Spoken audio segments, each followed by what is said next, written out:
The White House has just released its readout of the president's call with President Zelensky. NBC News chief White House correspondent and co-host of Weekend Today, Peter Alexander, joins us. Hey, Peter. What do they say? Hi, Andrea. So we are hearing that this call went for about an hour between President Biden and President Zelensky, taking place within the last couple of hours here at the White House. And the White House is now detailing what happened in the course of that conversation, that the President of the United States and the President of Ukraine talked about the ongoing efforts to provide military, economic, and humanitarian assistance to Ukraine. And notably, according to this statement from the White House, they said that the two leaders discussed how the U.S. is working around the clock to fulfill the main security assistance requests by Ukraine, and that the U.S. with its allies and partners is looking to identify additional capabilities to help the Ukrainian military effort right now. We can't say specifically what that included, but most notably, we know that Volodymyr Zelensky, the president of Ukraine, has repeatedly asked the U.S., called on the U.S.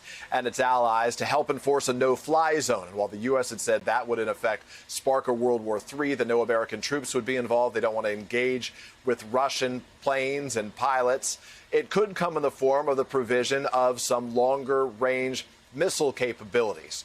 That may also include the ability to provide some fighter jets. You know, as we've talked about over the course of the last several weeks, the desire by Ukraine to receive those Polish Soviet-era fighter jets. So whether that was spoken about, we don't know as well. But the idea that there could be additional capabilities, I think, is notable. And then beyond that, Andrea, what we're hearing from the White House is that the president also informed President Zelensky that the U.S. intends to provide the Ukrainian government with $500 million, $500 million of direct budgetary aid. Obviously, Ukraine's economy has just been destroyed as a function of this, the inability to allow for any visitors, any tourism, anything right now, given the fact that more than 4 million people have now fled that country. So the influx of any money to help support that country would be very welcome as well. Andrea?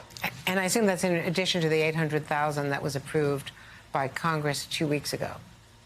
Yeah, that's exactly right. In addition to, I think it was billions of dollars, right? It was nearly $14 billion in aid across the board, including military aid and economic assistance as well. No indication yet whether this is part of that money. Presumably this is a part of the money that the president just signed, that we witnessed within the last week or so.